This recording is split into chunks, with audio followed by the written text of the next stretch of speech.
Praise the lord. Good morning. ప్రభువైన యేసుక్రీస్తు శుభనామంలో మీ అందరికీ వందనములు. చిన్న ప్రార్థనతో ఈరోజు దేవుని వాగ్దానాన్ని స్వతంత్రించుకుందామా? మమ్మల్నెంతో మిక్కిలిగా ప్రేమించినటువంటి మా ప్రియ పరలోకమందున్న తండ్రి, నీ ఘనమైన శ్రేష్టమైన నామాన్ని బట్టి మీకు వందనాలు ప్రభువా.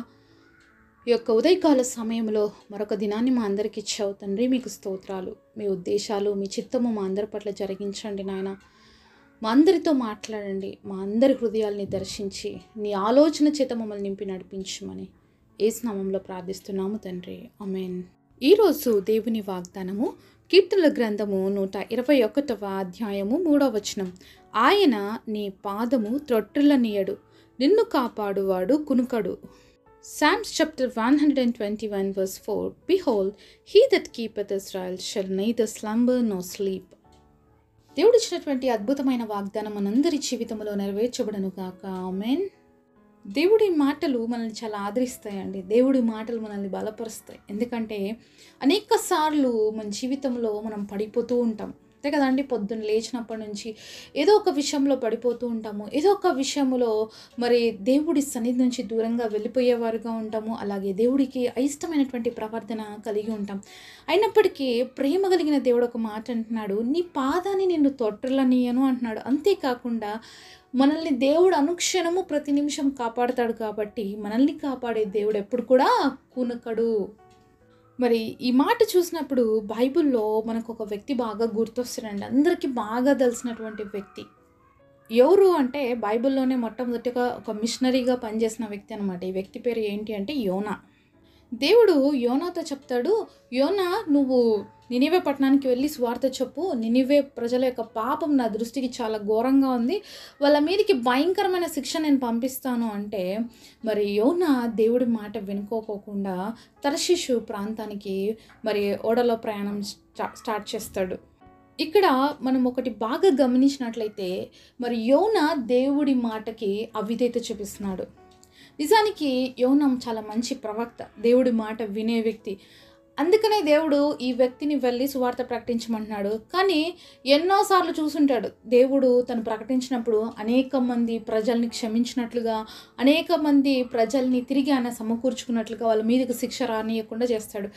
అదే అనుభవము ఇప్పుడు తనకి మరి నినివే పట్టణంలో కూడా ఎదురవ్వబోతుందని తెలుసుకొని ఇప్పుడు యోనా ఏమనుకుంటున్నాడంటే, నేను ఎందుకు సువార్త చెప్పాలి, దేవుడు తప్పకుండా వాళ్ళని క్షమిస్తాడు, నేను శిక్ష వస్తుందని చెప్తాను, కానీ మీరు మారుమనసు పొందితే దేవుడు క్షమిస్తానని చెప్తాడు. ఖచ్చితంగా వాళ్ళు దేవుడి మాటని మరి అంగీకరిస్తారు, అలాగే వాళ్ళు ఖచ్చితంగా మారుతారు. కాబట్టి నేను ఎందుకు చెప్పాలి అని చెప్పి నేను వెళ్ళిపోతాను తర్షీషు ప్రాంతానికి అని అనుకున్నాడు.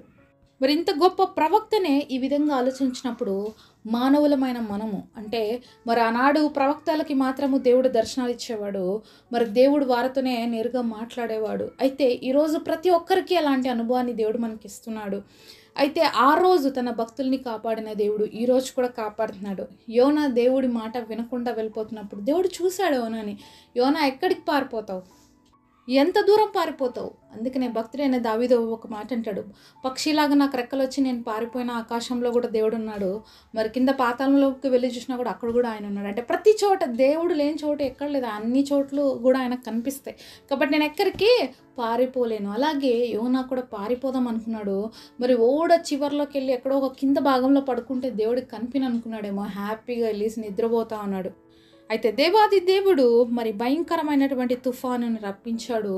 ఆ ఓడ అంతా కూడా ఊగిపోతుంది, అల్లాకొల్లమైపోతుంది. అక్కడున్న ప్రజలందరూ పరుగులు తీస్తున్నారు, కానీ యోనా మాత్రం నిద్రపోతూ ఉన్నాడు. ఒకసారి ఆలోచించండి, మరి అందరూ పరుగులు తీస్తున్నారు, భయంకరమైనటువంటి తుఫాన్ వచ్చింది, సముద్రం అంతా కూడా అలజడితో ఉంటే యోనాకి ఎలా నిద్ర వస్తుంది? మరి యోనాకు కూడా భయం ఉండాలి కదా. మరి అంత భయంకరంగా మరి ఊగిపోతుంది, కానీ పాపం యోనాకి మాత్రం ఉయ్యాలు ఊపినట్లు అనిపిస్తుంది, అంత చక్కగా నిద్రపోతున్నాడు. ప్రజలందరూ పరుగులు తీస్తున్నారు ఆ యొక్క ఓడలు, వాళ్ళ దగ్గర ఉన్న సామాన్లని పడేసి మరి ఆ యొక్క బోట్ని అల్కా చేసుకుంటున్నారనమాట, మరి మునిగిపోకూడదని. కానీ యోనా మాత్రం ఏం పట్టనట్లుగా నిద్రపోతున్నాడు. ఈరోజు చాలామంది మనం కూడా ఇలానే ఉంటున్నాం అనమాట. ప్రపంచం అంతా నాశనం అయిపోతుంది. ఈరోజు ఉన్నటువంటి పరిస్థితుల్లో ఎటు వెళ్ళిపోతుందో ఏమైపోతుందో కూడా తెలియనటువంటి రోజులలో మనం మనం ఉన్నాం, అంత్య దినాలలో ఉన్నాం, సువార్త అవసరమైనటువంటి దినాలలో ఉన్నాం. దేవుడి గురించినటువంటి భారం మనకు ఉండాలి. దేవుడి గురించి ఇతరులతో పంచుకునేటువంటి అవకాశం ఉన్నప్పుడు పంచుకోలేనటువంటి స్థితిలో మనం కానీ ఉన్నట్లయితే మనము మన దేశానికి అలాగే అనేక మందికి మనం నష్టం చేకూర్చేవారుగా ఉన్నాం. మరి యోనా ఏ విధంగా నిద్రపోతున్నాడో ఈరోజు క్రైస్తవులైనటువంటి మనము ప్రార్థించవలసిన సమయంలో చాలాసార్లు నిద్రపోతున్నాం. చాలాసార్లు మనుషులు అనేకమైన బాధల గుండా, కష్టాల గుండా వెళ్తే నాకేం సమస్యలు లేవు కదా, నాకేం బాధలు లేవు కదా, ఎవరి బాధ వాళ్ళు పడిని, నాకెందుకు, నేను హ్యాపీగా ఉన్నాను కదా అని చాలాసార్లు అనుకుంటున్నాం. నీతోటి సహోదరులు బాధలు పడుతుంటే ప్రార్థించవలసిన భారం మన మీద ఉందన్న విషయాన్ని మనం చాలాసార్లు మర్చిపోతున్నాము. అలాగే యోనా కూడా ఇక్కడ మర్చిపోయి హ్యాపీగా నిద్రపోతున్నారు. అయితే ఆ ఓడ నాయకుడు వచ్చి లేపుతున్నాడు, లేచి ప్రార్థన చేయి నీ దేవుడికి, అందరు కూడా ప్రార్థన చేస్తున్నారు అని చెప్పినప్పుడు లేచి మరి చూస్తాడు. పరిస్థితి అంతా కూడా చాలా గందరగోళంగా ఉంది. అప్పుడు వాళ్ళు చీట్లు వేస్తే యోనా పేరు పడుతుంది. అప్పుడు అడుగుతారు, ఎవరయ్యా నువ్వు, ఎక్కడి నుంచి వస్తున్నావు అని అడిగితే, నేను జీవం కలిగినటువంటి దేవుని యొక్క మరి ప్రవక్తని అని చెప్తాడు. ఒకసారి యోనా గ్రంథము 1వ అధ్యాయము 9వ వచనం చూద్దాం. అతడి వారితో ఇట్లా, నేను హెబ్రీయుడను, సముద్రమునకు భూమినికి సృష్టికర్త ఆకాశమందుండు దేవుడై ఉన్న యెహోవా యందు నేను భయభక్తులు గలవాడినై ఉన్నాను.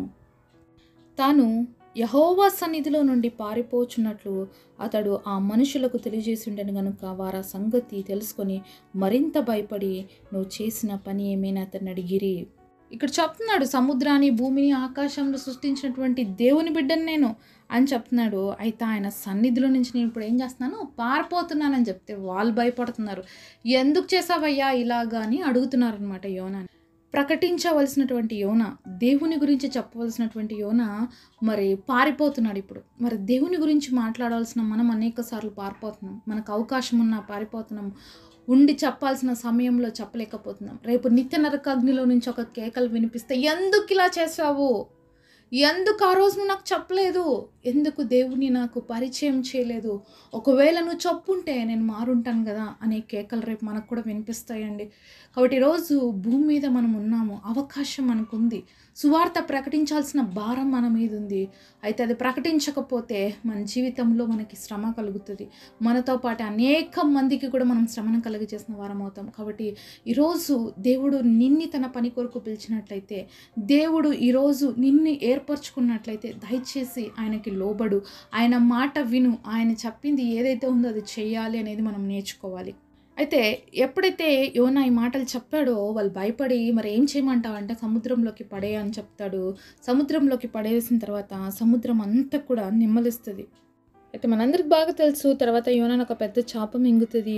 అక్కడ యోనా మరి దేవుడి సన్నిధిలో ప్రార్థన చేస్తాడు. మహాకనికరం కలిగిన దేవుడు కదా మన దేవుడు. అందుకే తన భక్తుల పాదాలని ఆయన తొట్టులని, ఎందుకంటే మనల్ని కాపాడే దేవుడు ఎప్పుడు కూడా కునుకడు. కాబట్టి తన భక్తుడిని తన మార్గంలో నుంచి వెళ్ళిపోకుండా, పడిపోకుండా కాపాడుకునే దేవుడు. కాబట్టి యోనా ప్రార్థన చేసినప్పుడు దేవుడు వింటాడు. తర్వాత చేప కడుపులో నుంచి బయటకు వస్తాడు. అంతేకాదు నినివే ప్రాంతానికి వెళ్తాడు. అక్కడికి వెళ్ళి సువార్తను ప్రకటిస్తాడు. మరి నినివే ప్రజలందరూ కూడా మరి 3 రోజులు ఉపవాసం ఉండి వాళ్ళ యొక్క రాజు దగ్గర నుంచి చిన్నవారి వరకు ప్రతి ఒక్కరు పశువులతో సహా అన్నీ కూడా మరి ఉపవాసం ఉండి దేవుడి సన్నిధిలో ప్రార్థన చేసినప్పుడు దేవుడు వారి విషయమై వారి పశ్చాత్తాపడతాడు, వాళ్ళని క్షమిస్తాడు, తిరిగి వాళ్ళకు ఒక మంచి జీవితాన్ని ప్రసాదిస్తాడు. ఇదంతా చూసినటువంటి యోనాకి మళ్ళీ బాధ అయిపోయింది. నాకు తెలుసు ప్రభువా నువ్వు ఇలా చేస్తావు, అందుకనే నేను రాలేదు అని దేవుడి మీద కోప్పడతాడనమాట. ఈరోజు మన జీవితంలో కూడా మనకు కూడా ఇలాంటి అనుభవం ఉందా అండి? ఒక వ్యక్తి మనకి ఏదైనా అన్యాయం చేసి తప్పు చేస్తే దేవుడు ఆ వ్యక్తిని ఆశీర్వదిస్తే మనం వాళ్ళని చూసి బాధపడేవారుగా ఉన్నామా? దేవుడు వాళ్ళని క్షమిస్తే మనం క్షమించలేనటువంటి వారుగా ఉన్నామా? ఈరోజు పరీక్షించుకుందాం. ఒకవేళ మనలో కూడా అలాంటి జీవితం ఉంటే మనం మార్చుకుందాం. మరి నినివే ప్రజలు చేసిన పాపాన్ని బట్టి దేవుడు క్షమించాడు.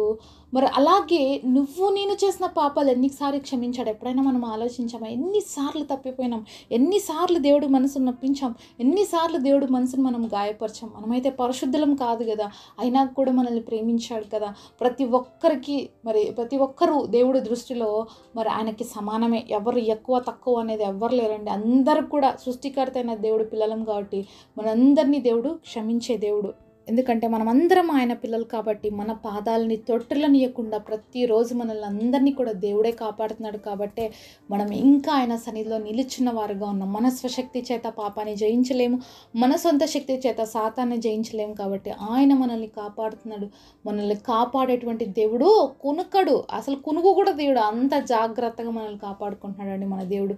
ఒకటి రోజు నీ పరిస్థితులు ఏవైనా ఉన్నా కూడా నువ్వు దేవుడని విడిచిపెట్టాడని బాధపడుతున్నట్లయితే నీతోనే దేవుడు చెప్తున్నాడు, నిన్ను కాపాడే దేవుడు కొనకడు కాబట్టి నీకున్న ప్రతి పరిస్థితి ఆయనకు తెలుసు. తగిన సమయంలో దేవుడు నీ జీవితంలో జవాబు ఇవ్వబోతున్నాడు. నువ్వు ఆ జవాబు కోసం సిద్ధపడినట్లయితే నాతో పాటు కలిసి ప్రార్థనలో ఏకీపిస్తావా? పరిశుద్ధుడైన తండ్రి, మీరు మాతో మాట్లాడిన ప్రతి మాట కొరకు వందనాలు ప్రభా. ఈరోజు ఇచ్చిన వాగ్దానం నీ విడలమైన మా అందరి జీవితంలో నెరవేర్చి మా పాదాలు తొట్టిల్లిపోకుండా నేను నీ కృపలో మమ్మల్ని అందరినీ భద్రపరిచి, యోనాను ఏ విధంగా భద్రపరిచావో మమ్మల్ని కూడా భద్రపరిచి నీ కృపలో నడిపించమని యేసు నామములో ప్రార్థిస్తున్నాము తండ్రి. ఆమేన్.